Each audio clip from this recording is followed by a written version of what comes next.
বিজয়নগর উপজেলার ছাতর ওলামা ঐক্য পরিষদের বিক্ষোভ মিছিল ও প্রতিবাদ সভা অনুষ্ঠিত হয়েছে ইসলামপুর বাজারে।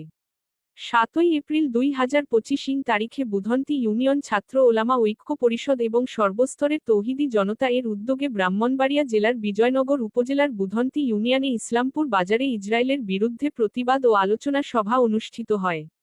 উক্ত আলোচনা সভায় সভাপতিত্ব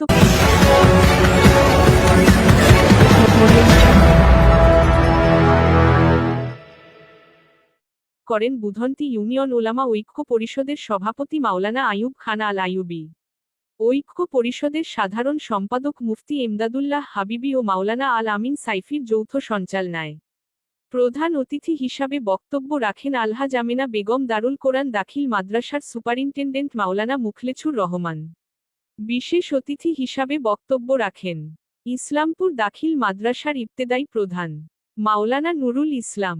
বুধন্তি ইউনিয়ন বিএনপির যুগ্ম সাধারণ সম্পাদক অ্যাডভোকেট আজিজুর রহমান হেলাল।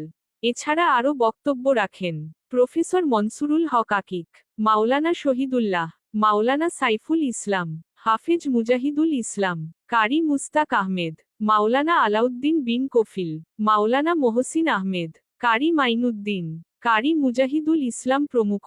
এছাড়া আরও উপস্থিত ছিলেন বুধন্তি ইউনিয়নের বিভিন্ন রাজনৈতিক, সামাজিক সংগঠনের নেতাকর্মীসহ সাধারণ ধর্মপ্রাণ মুসলমান জনগণ।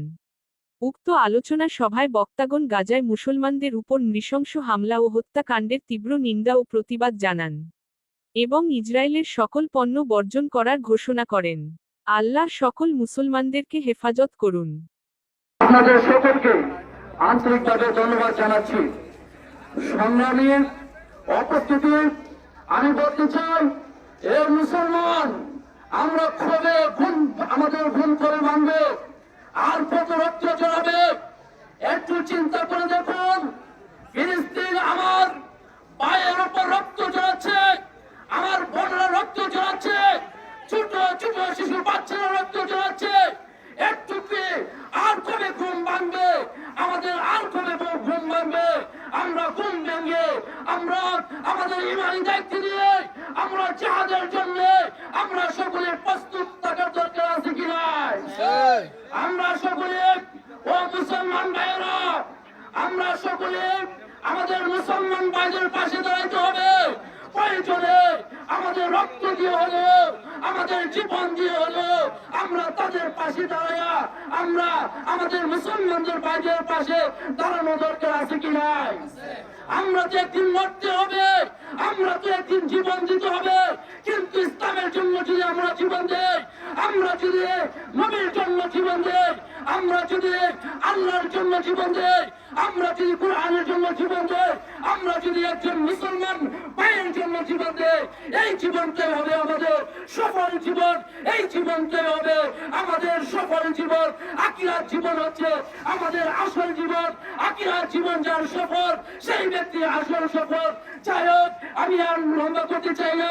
আজকে বক্তব্য আমি এখানে শেষ করতে যাচ্ছি। আপনারা সবাই ভালো থাকবেন। যারা আজকে বাড়ি দায়িত্বে আপনারা সময় দিয়েছেন, শ্রম দিয়েছেন, আপনাদের সময়কে, আপনাদের শ্রমকে আল্লাহ রাব্বুল আলামিন যেন কবুল করে আমরা সকলে বলে আমিন। আর বিশেষ করে ফিলিস্তিনি মুসলমান যারা আছে তাদেরকে যেন আল্লাহ তাআলা হেফাজত রাখে, সবাই দোয়া করবেন। আর যারা শহীদ হয়েছে তাদেরকে যেন আল্লাহ তাআলা শাহাদাতের মর্যাদা দান করে, সকলে দোয়া করবেন। সবাই ভালো থাকবেন, সুস্থ থাকবেন। এই বলে আমার বক্তব্য শেষ করছি। আমরা আপনাদের সকলকে